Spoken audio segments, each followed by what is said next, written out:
Welcome to episode 4. I'm John Marshall. This is Crushing It, where we celebrate ordinary people doing extraordinary things. This morning, my guest is Ed Roberts from Central Pennsylvania. He's a man I've known for over 10 years now. He was actually a critical component to the creation of paradigm thinking way back in the beginning. He is one of our senior advisors at Peak Performance Coaching, and I interviewed him early this morning, and I do mean early this morning, to talk about how opening doors has been a gift for him. Good morning, Pastor Roberts. It's wonderful to see you this morning, and welcome to Crushing It. Glad to be here. I'm glad you're willing to get up this early to speak with us. And as everybody knows, Crushing It is all about ordinary people doing extraordinary things. And one of the talents that you've always talked about is that you are a facilitator. You help open doors so others can walk through, or maybe not, but to help others walk through to achieve great things in their lives. And since COVID-19, you were sharing with me that some unique things have happened because of technology opened doors for you to help open doors for others. Why don't you share about that? Yeah. Well, really, it's Zoom is the biggest thing that we've been using, and of course, you're the one that introduced that to me. I had no idea about this Zoom until we were using it for morning prayer. That came about, and it really was something interesting to me. I thought, what in the world is this stuff?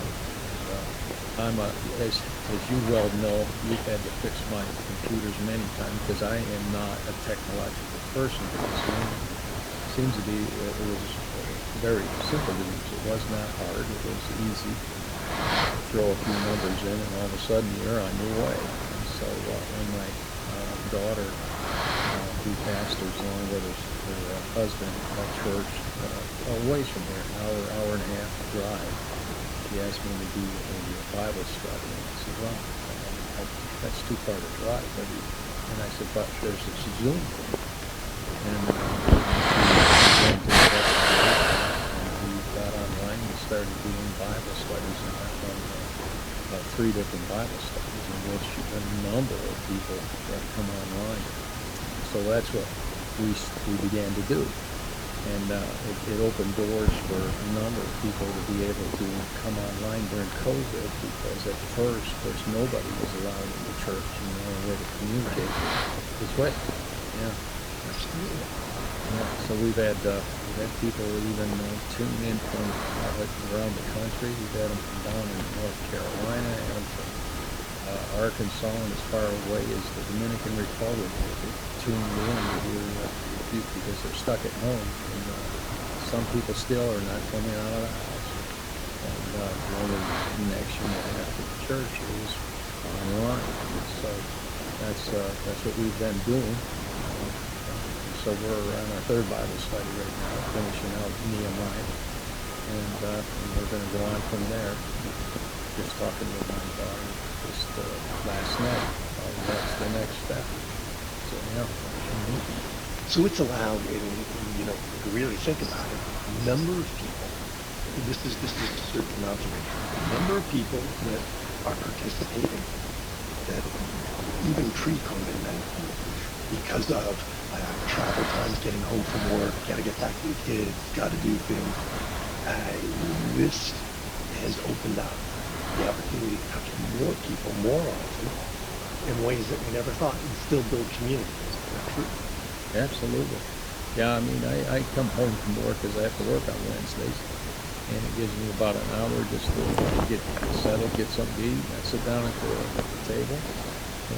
We usually use our dinner table and sit down, fire things up.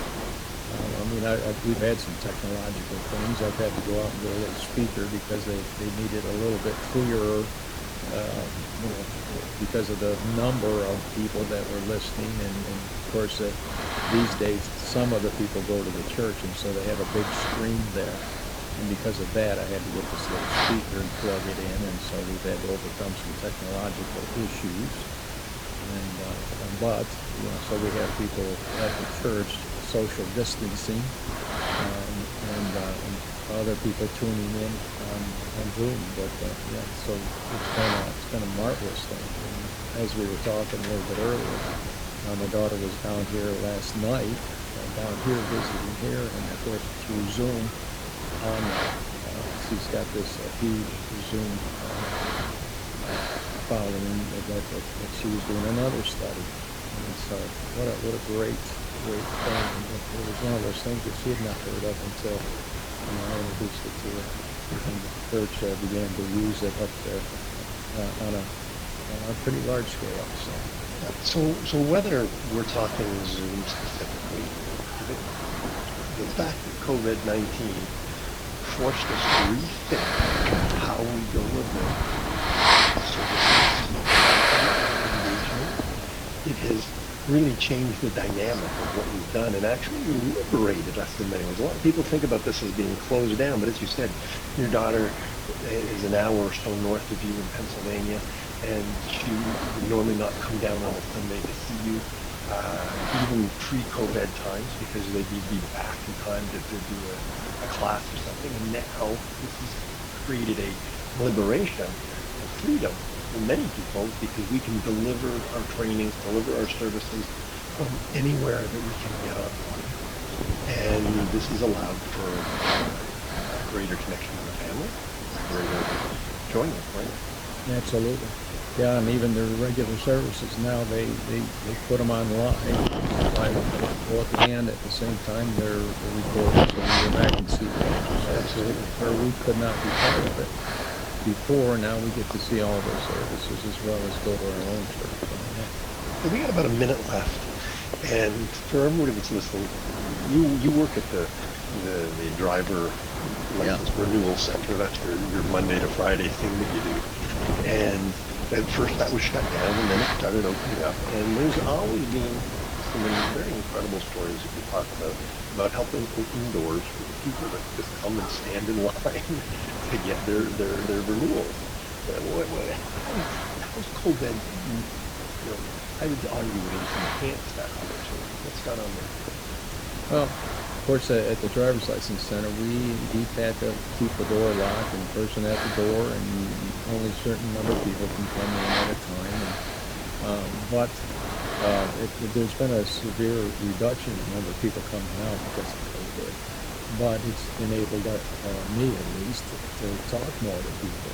And of course, as a minister of the gospel, that is a great thing. I like talking to people. It's opened a great number of doors for me to spend more time with people at my desk, talking with people, and it's not a surprise that God opens doors for me to minister to people, because they somehow know to start talking and they begin to ask for prayer and everything else. So I get to actually pray for people. So. Whether the state would like that or not, it doesn't matter.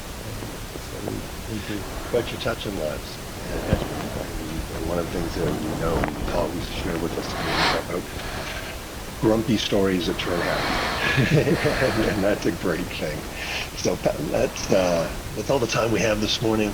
So Ed, thank you so much for being with us this morning and sharing. And just keep getting out there, opening the doors, and helping to change lives. That's what we're all about, helping people live a better life. Have a great one. God bless.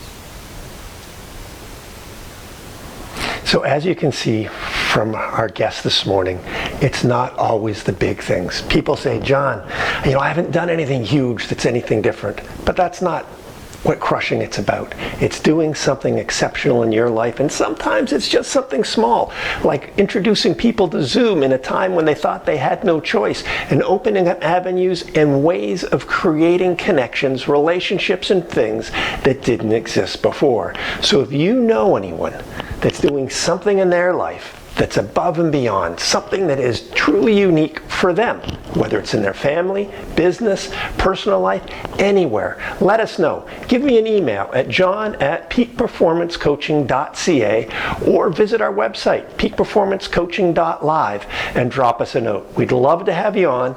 We want to celebrate people from all over the world doing something special.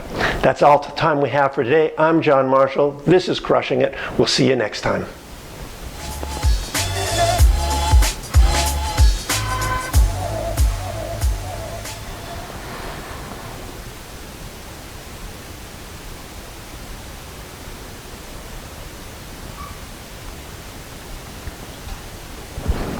Excellent. Beautiful. Yeah, you were very close.